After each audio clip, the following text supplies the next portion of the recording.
நமஸ்காரம். 1000 நாமங்கள் 1000 கதைகள். 307வது திருநாமம் சஹஸ்ரஜிதே நமஹ.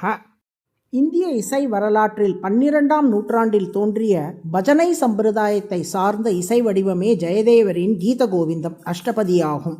அதில் முதல் பாடலில் வரும் இந்த ஸ்லோகத்தில் கிருஷ்ணராதை பிரேமையை எடுத்து காட்டுவதாக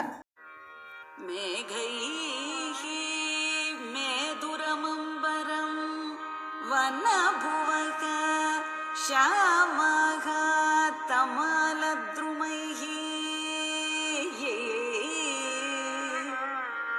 नक्तं भीरुः अयं त्वमेव तदिमं राधे गृहं प्रापय इत्थं नन्दनिदेशतः चलितयोः प्रत्यध्वकुञ्जद्रुमम्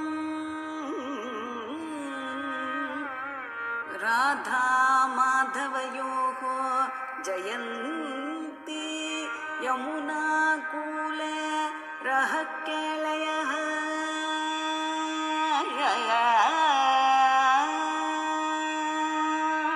என்பது அஷ்டபதியில் ஜெயதேவர் பாடிய ஸ்லோகம். இதன் பொருளை சற்றே ஆராய்வோம். கண்ணனுக்கு 2 வயது இருக்கும். ஒரு நாள் மதியம் தனது தோட்டங்களை பார்வையிட நந்தகோபர் புறப்பட்டார். குழந்தை கண்ணன் தானும் தந்தையுடன் வருவேன் என்று அடம் பிடித்தான். அதைக் கண்ட யசோதை, கண்ணா, உன் தந்தைக்கு பொறுப்பே கிடையாது. அவரை நம்பி நீ சென்றால் வரும்போது உன்னை எங்காவது தொலைத்துவிட்டு வெறுங்கையோடு திரும்பி வருவார்.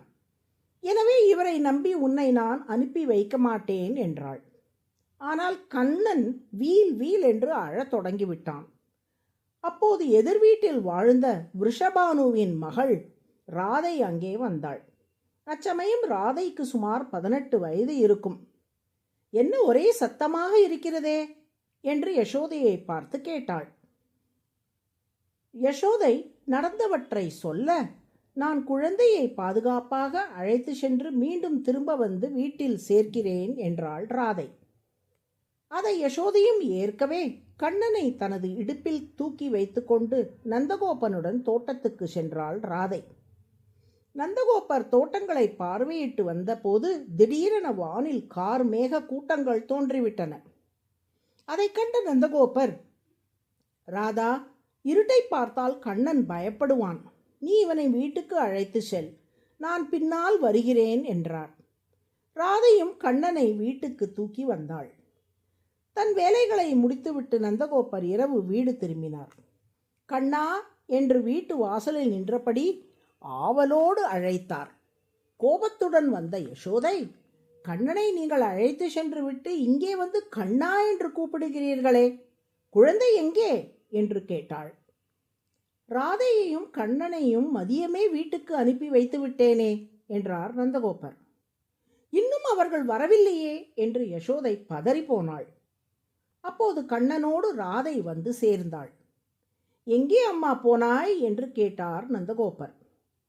அதற்கு ராதை, நாங்கள் வீடு திரும்பி வரும்போது வழியில் ஒரு பூங்காவை கண்ட கண்ணன் அங்கே விளையாட வேண்டும் என்று அடம் பிடித்தான்.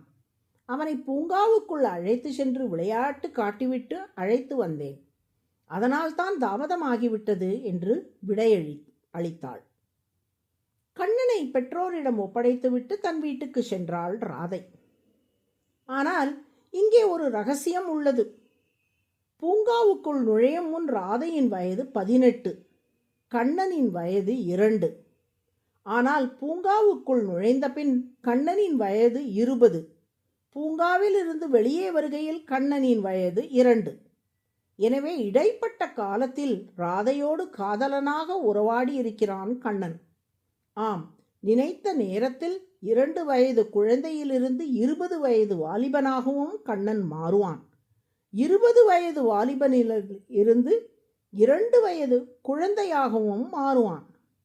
நாம் 2லிருந்து 20க்கு மெல்ல நகரலாம். ஆனால் 20லிருந்து 2க்கு நம்மால் வர முடியாது. கண்ணனால் முடிகிறதே. ஏன்?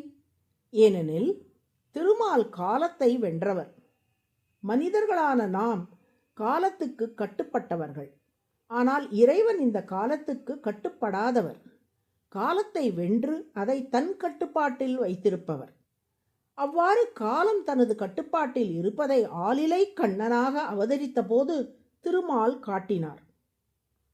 ஊழிக்காலம் என்பது 1000 சதுர் யுகங்கள் நீடித்திருந்தது. அந்த 1000 சதுர் யுகங்களும் ஆலிலையில் சயனித்து கொண்டிருந்து அக்காலத்தை வென்று அந்த ஊழிக்காலம் முடிந்த பின் மீண்டும் உலகின் படைப்பை தொடங்கினார் திருமால். முதலில் படுத்திருந்தே வென்றவர் திருமால்தான். ஜித் என்றால் வென்றவர், சஹஸ்ர என்றால் 1000. 1000 சதுர் யுகங்கள் அளவு கொண்ட ஊழிக்காலத்தை ஆலிலையில் படுத்திருந்தபடியே வென்று காலத்தை வென்றவராக திருமால் திகழ்வதால் அவர் சஹஸ்ரஜித் என்று அழைக்கப்படுகிறார். சஹஸ்ரஜித் என்றால் 1000 சதுர்யுக காலத்தை வென்றவர் என்று பொருள். அதுவே சஹஸ்ரநாமத்தின் 307வது திருநாமம். சஹஸ்ரஜித்தே நமக என்று தினமும் சொல்லி வரும் அன்பர்கள் காலத்தை வென்று காவியமாகி வேதனை தீர்க்கும் வெற்றி திருமகன்களாக திகழ்வார்கள். நாராயண நாராயண.